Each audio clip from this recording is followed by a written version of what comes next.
लिए मरा है, कोई जातियों के लिए मरा है, कोई कबीलों के लिए मरा है, पर मेरा और आपका खुदा पूरी मानव जाति के लिए मरा है। बोलो हालेलुया, हालेलुया।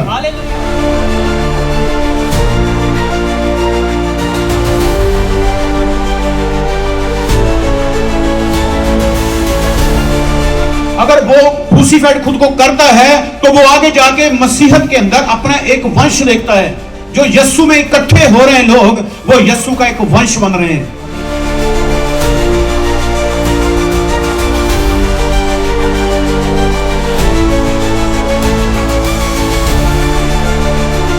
अगर फलवंत देखना चाहते हैं, अपनी जिंदगी को परमेश्वर के कामों में बढ़ना चाहते हैं और अपनी फिजिकल तरक्की में बढ़ना चाहते हैं, तो आपको मरना पड़ेगा, फिर फल लेकर आओगे।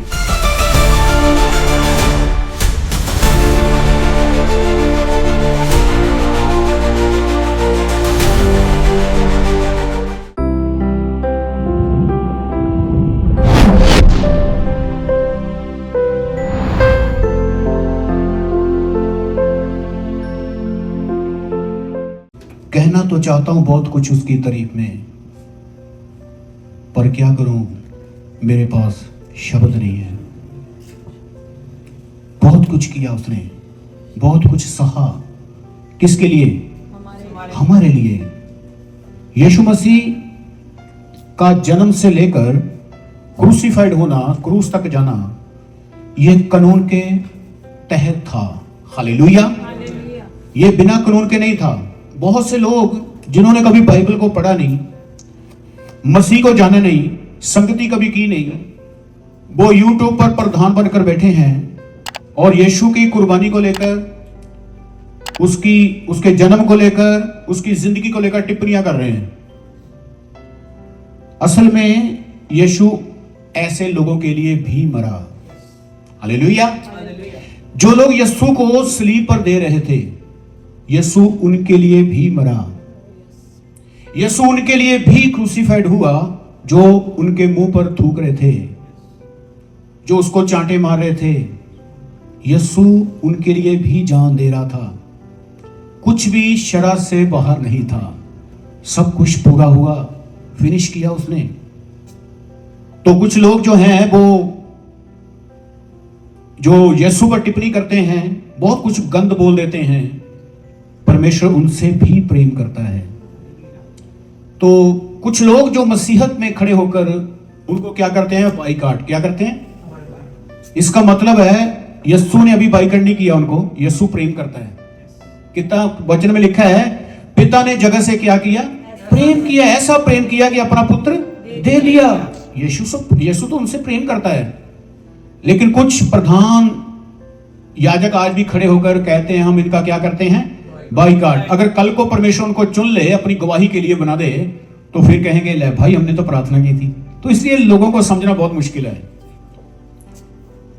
ये लोगों की फितरत है, व्यूज लेने के लिए सब बोला जाता है। लेकिन यीशु का प्रेम अमर है, अमर था, अमर रहेगा। हालेलुया। तो बाइबल में हम चलते हैं जल्दी। पहला कुरिन्थियों उसका अध्याय 1 और वर्ष 18 को जब हम पढ़ेंगे, तो आपको ये सब लोग नजर आएंगे वहां पे, जो लोग बिना सोचे समझे यीशु को, उसकी क्रूसीफाइड होने को, उसकी कुर्बानी को लेकर बेतोहा यूं ही बोलते रहते हैं। ये लोगों के विषय में बाइबल क्या कहती है, आइए पढ़ें। क्योंकि क्रूस की जो कथा है, मेरे प्रियो, क्रूस एक कथा है। बोलो, क्रूस एक क्या है? कथा। क्रूस एक कथा है, क्रूस की कथा है। हाँ, आगे। नाश होने वालों के लिए, जो लोग नाश के राह पर हैं, जो नाश होने वाले हैं, मूर्खता है, उनके लिए मूर्खता है। वो यूं ही बोलते रहेंगे। अगर यीशु प्रभु होता तो वो आपको, अपने आप को क्यों ना बचाया उसने? बहुत से ऐसे बोलेंगे कि जी हमारे जो गुरु हुए, जो हमारे जो देवते हुए हैं, उन्होंने तो इतने तीर खाए, वो तो फिर भी जिंदा रहे। कथा कहानियां, सबूत कोई नहीं है, सच कुछ नहीं उसमें। मैं आपको बताना चाहता हूं, हर धर्म में कुर्बानी हुई है। कोई देश के लिए मरा है, कोई जातियों के लिए मरा है, कोई कबीलों के लिए मरा है, पर मेरा और आपका खुदा पूरी मानव जाति के लिए मरा है। बोलो हालेलुया, हालेलुया। वचन में लिखा है, ये तो बनता है ये तो बात बनती है कि कोई भले के लिए क्या करे, मरे, और कोई गुनाहगार के लिए मर के दिखाए। वो यीशु ने किया। जो मनुष्य नहीं कर सकता था वो यीशु ने किया है। लिखा सलीब की कथा उन लोगों के लिए जो नाश हो रहे, क्या है जी, मूर्खताई है। मूर्खताई मत करें यीशु को लेकर। यीशु ने आपके लिए, आपके परिवारों के लिए, उन लोगों के लिए भी जान दी है जो यीशु को सता रहे थे। आगे, परंतु हम उद्धार पाने वालों के लिए, हम उद्धार पाने वालों के लिए परमेश्वर की सामर्थ है। परमेश्वर की क्या है? ये परमेश्वर की सामर्थ कब है? जब हम उद्धार के रास्ते पर जीते हैं। अगर हम उद्धार के रास्ते पर नहीं जीते तो हम मूर्खताई करते हैं। फिर सलीब की कथा हमारे लिए मूर्खताई। आज बहुत से लोग हैं गलों में उन्होंने सोने की स्लीबें पाई हो सकती हैं, चांदी की स्लीबें, लेकिन किसी की बात बर्दाश्त नहीं करेंगे।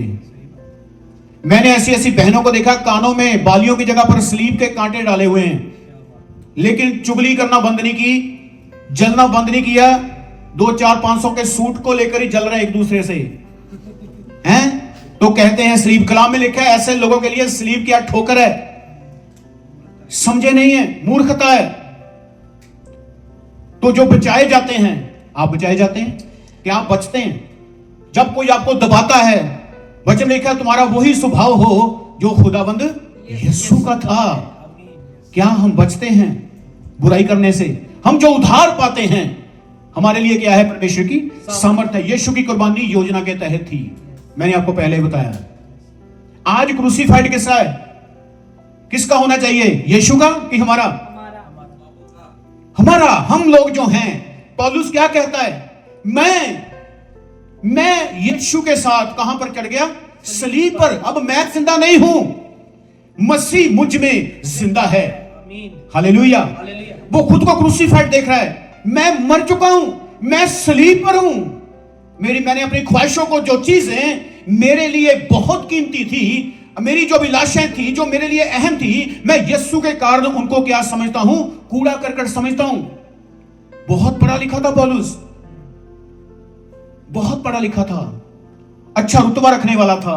फिर वो कहता है अब मैं जिंदा नहीं रहा, जैसे यीशु सलीब पर है अब मैं भी उसके साथ सलीब पर दिया गया हूं। मेरे प्रियो, मैं आपको बताना चाहता हूं, गुड फ्राइडे यीशु का अब दोबारा नहीं होगा। याद रखें, दोबारा से उसको नहीं सताया जाएगा, दोबारा से उसके मुंह पर चांटे या थूका नहीं जाएगा। आज गुड फ्राइडे किसका होना बाकी है? हमारा। बोलो, ऐसे ही है। कलाम में लिखा है यदि इन्होंने हरे वृक्ष को नहीं छोड़ा तो सूखे के साथ क्या करेंगे? हमारे पास सामने भी एक सलीब खड़ी है, उठाने के लिए तैयार है। कलाम में लिखा है अपने आप का क्या करो? इनकार करो। कब?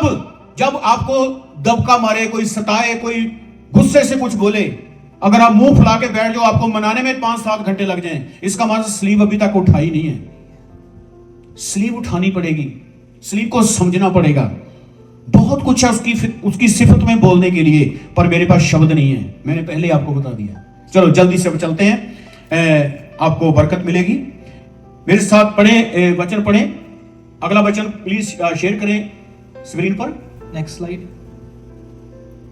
थोड़ा और आगे जाएं। ओके, इसको पढ़े जरा। यूहन्ना 10 अध्याय उसका 17 और 18 दो वचन पढ़े जल्दी। यूहन्ना 10 अध्याय का 17 और 18 वचन पढ़े। पिता इसलिए मुझसे प्रेम रखता है। क्यों मेरा बाप मुझसे प्रेम रखता है? मेरे प्रियो, यहां पे समझने की कोशिश करें। आज सारे लोग जो हैं वो पिता से प्रेम की इच्छा रखते हैं। Hallelujah, hallelujah. पिता क्यों हमसे प्रेम करता है? पिता को क्या चाहिए? पिता किस चीज का अभिलाषी है? पिता क्यों प्रेम करता है?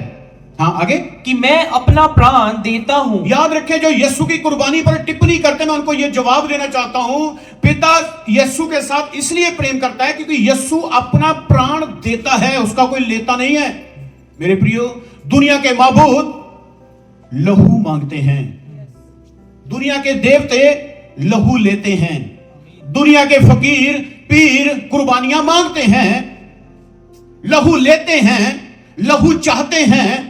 देवी देवते लहू पीते हैं, दुष्ट आत्माएं लहू पीती हैं, अंधकार की शक्तियां लहू मांगती हैं, कुर्बानियां दी जाती हैं, लहू को बहाया जाता है। पर मेरा और आपका जो यीशु है, जो दुनिया का बादशाह है, वो जो परमेश्वर का इकलौता पुत्र है, वो अपना लहू देता है। हालेलुया। हालेलुया। दुनिया कुर्बानियां मांगती है पर यीशु कुर्बानी देता है, कहता मैं अपना प्राण देता हूं। ये है यीशु। बिना सोचे समझे यूं ही बोली जाना। आप अपने लिए मुसीबत खड़ी कर रहे हैं, याद रखें। हाँ, दोबारा पढ़ें।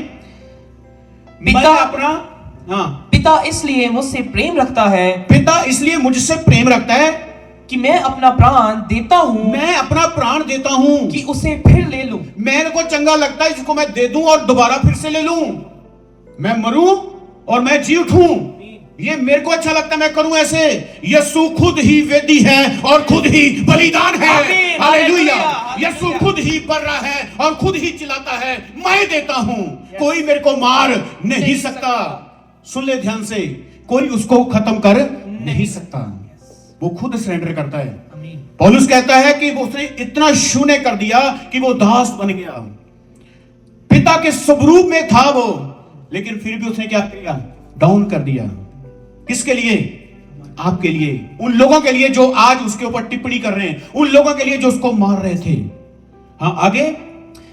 कोई उसे मुझसे छीनता नहीं, कोई मुझसे उस प्राण को छीनता नहीं है, छीन नहीं सकता। हाँ, वरन मैं उसे हाँ? आप ही देता हूं। मैं आप देता हूं, ये मुझे अच्छा लगता है, मैं देता हूं, मैं अपनी कुर्बानी आप देता हूं। क्या भला परमेश्वर है। आगे।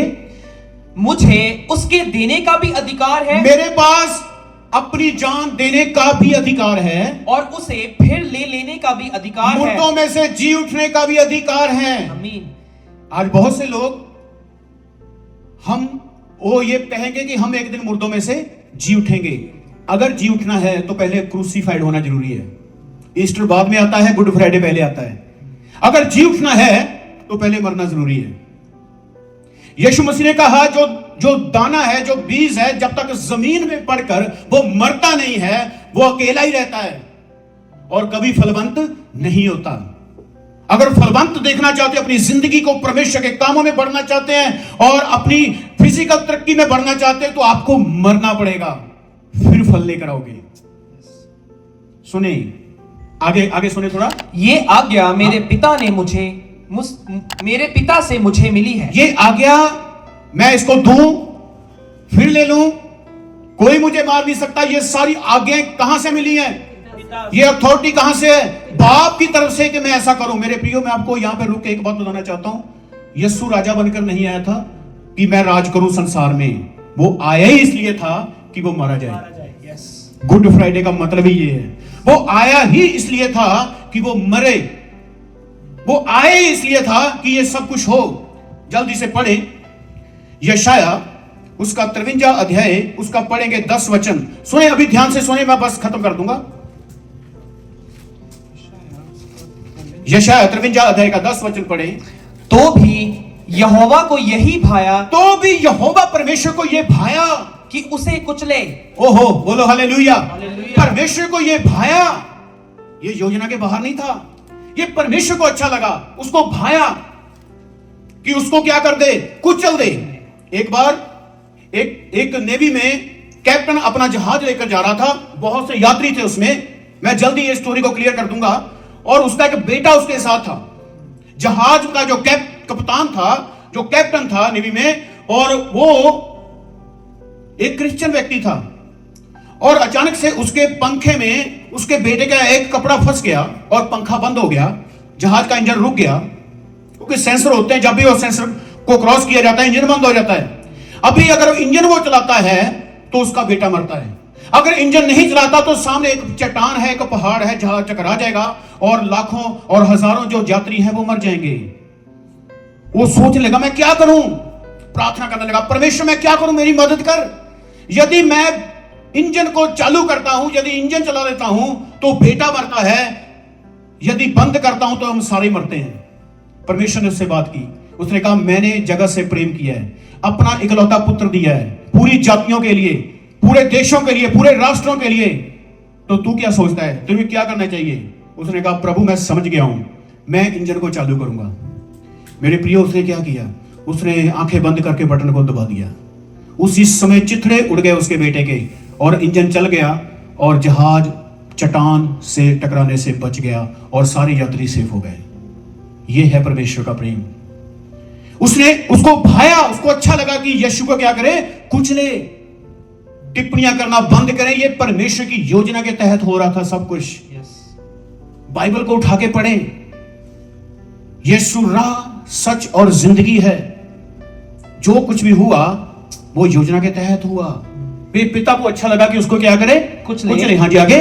उसने उसको रोगी कर दिया। उसने उसको क्या कर दिया, रोगी कर दिया।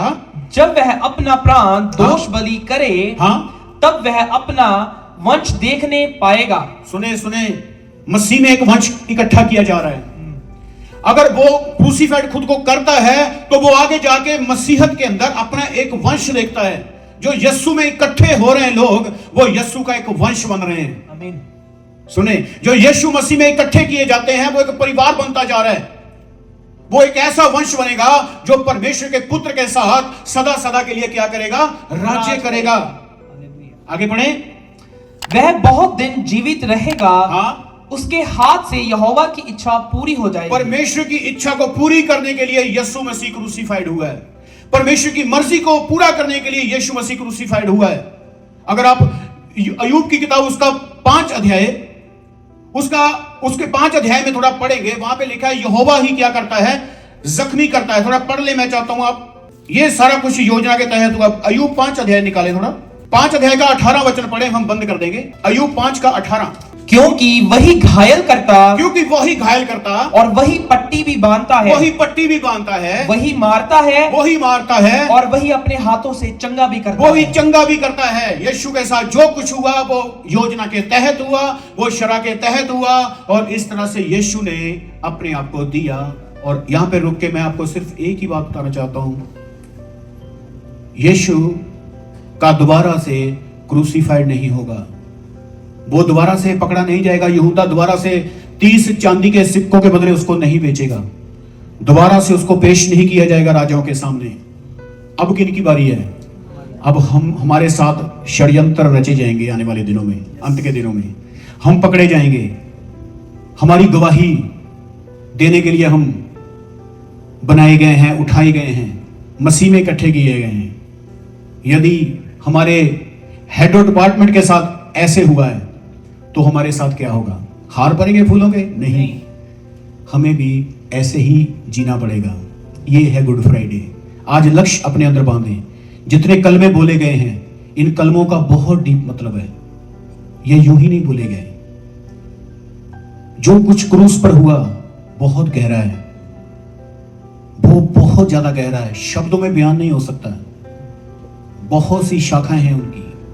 आइए अपनी आंखों को बंद करिए। प्यारे परमेश्वर, यीशु नासरी, तेरे लोग अपनी सलीब को समझें। हमने तेरे कलाम में से देखा